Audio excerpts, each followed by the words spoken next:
Monteiro Lobato, acho que foi um autor consagrado no Brasil, muito com a literatura infantil, infanto-juvenil, mas ele tem uma leitura, assim, uma produção literária bastante ampla, não é só voltada diretamente para esse público. Uma coisa que ele não pode deixar de falar, que é bem importante, é que o Monteiro Lobato talvez seja, acho que é, o nosso primeiro autor de literatura para criança. Isso é extremamente importante. Quer dizer, a primeira pessoa na literatura brasileira que se preocupa com a formação desse leitor. Porque antes a gente não tinha isso. Claro que isso não é apenas uma questão individual, é muito maior que isso. Quer dizer, a criança, socialmente, né, na cultura ocidental, vai ser vista na sua peculiaridade, assim, na sua fase cognitiva, muito no século XX mesmo, né, da virada do 19 para o 20, que vai começar, se vai começar a ver a criança como criança, e não como um microadulto, né?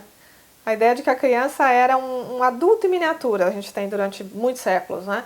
E que, portanto, assim, estamos só esperando crescer para virar gente. Um pouco essa ideia, né? Muito enviesada da infância. E o Monteiro Lobato já tem uma visão de criança, ou seja, a criança tem que ter uma literatura para ela, tem que ter uma educação voltada para ela, que diga, que faça sentido e que acompanhe a cognição dessa criança. Acho que isso já é um papel do Monteiro Lobato sensacional, que tem um lugar histórico para ele que é indiscutível no Brasil. Mas ele também produziu outros tipos de obras, né? Fez críticas, ele foi um cara bastante importante assim, na cultura brasileira. E ele tem um conto, né? A gente está falando de conto, chamado Negrinha. Negrinha é um livro de contos, mas tem um conto com esse nome. E aí vamos pensar um pouquinho, então, o Negrinha nessa perspectiva que a gente estava dizendo do conto, né? O que a gente diz? Bom, um conto tem um conflito e o desenvolvimento desse conflito. Quando a gente pensa no Negrinha, justamente o que a gente tem? Essa menina, né? É curioso assim, que a situação inicial do Negrinha é uma situação longa, assim, pensando que o conto é um texto curto, e o Negrinha é um texto curto, uma narrativa curta, o conflito principal da personagem surge um pouco mais adiante na história.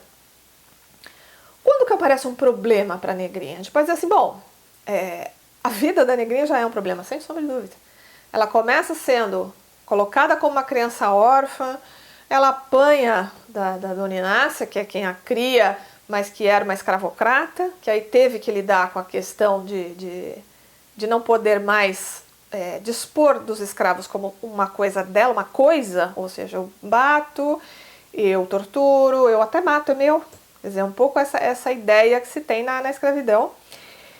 E aí o que acontece? Ela vive já numa era em que a escravidão não é mais permitida, e aí existe uma frase ali que é historicamente genial, que fala assim, olha, o narrador fala assim, qualquer coisinha é caso de polícia, qualquer coisinha no caso é que ela assou, ela mandou assar uma escrava, porque a escrava tinha se envolvido com o patrão, né, quer dizer, com o esposo dela, então assim, ela simplesmente torra no forno, e isso é chamar a polícia por uma coisinha. Por quê?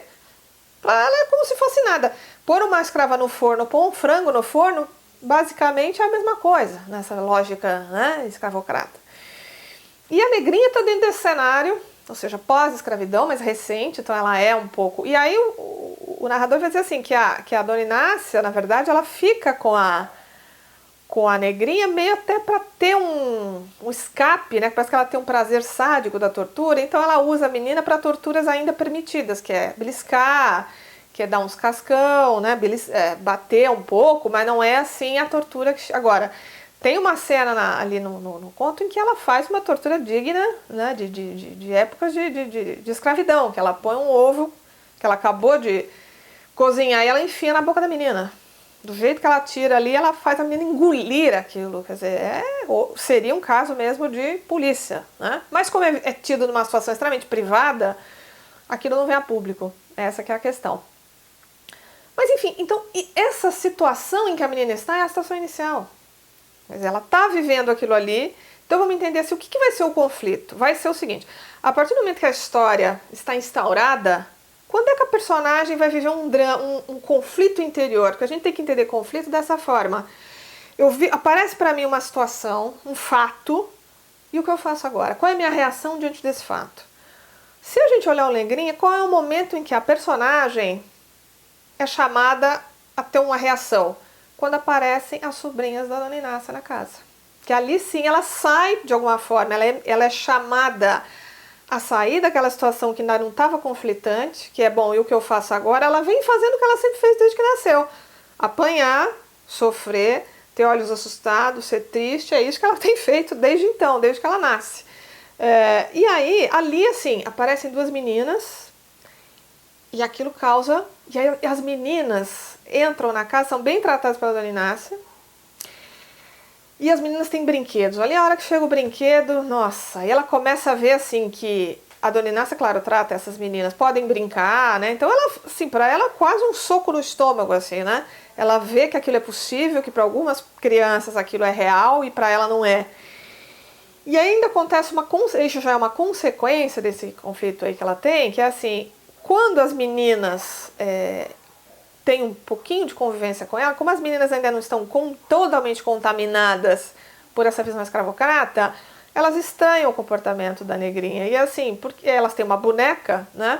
Bonecas, e a menina fica tão encantada, a negrinha, com as bonecas das outras, que aquilo até em algum momento chegou a piedar por alguns instantes a Dona Inácia, que fica com pena e diz que ela pode brincar com as outras. Ela fala assim, veja lá, hein? Mas ela deixa brincar. Aquele é o grande conflito. E é tanto isso é o conflito que ela vai mudar por dentro a partir daquela situação. O que vai acontecer? Ela vai viver aquele momento ali que vai ser um momento quase epifânico, né? Ela vai ter falar, nossa, existe um outro mundo que não é o que eu vivo. Só que aquilo vai durar muito pouco tempo. Claro, essas meninas estão ali num passeio, num momento de férias e vão embora.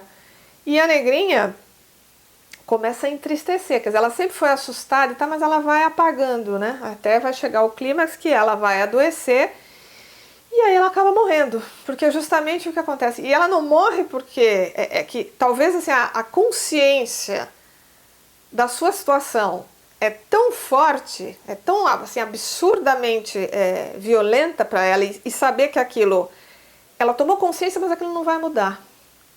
Quer dizer, aí que tá, não vai mudar, porque aquilo aconteceu porque aquelas outras meninas estavam lá. A vida dela vai continuar a mesma. Aquilo parece que é tão sofrido para ela, é tão traumático, que ela adoece e ela acaba falecendo, né? Então, o que a gente disse aqui? Tudo em torno dessa vida dessa menina, que é a negrinha, a situação das meninas aparecerem, o efeito que aquilo causa, o clímax diz que ela fica doente e depois ela acabar falecendo. Então a gente tem aí a estrutura do conto totalmente seguindo aquela visão. É claro que aí tem um ponto que é assim, a situação inicial é um pouco mais longa nessa história, mas apesar disso a gente tem a estrutura continuada, que é o conflito, o desenvolvimento, o clímax e o desfecho desse conflito, como a gente tem tradicionalmente nos contos de ficção.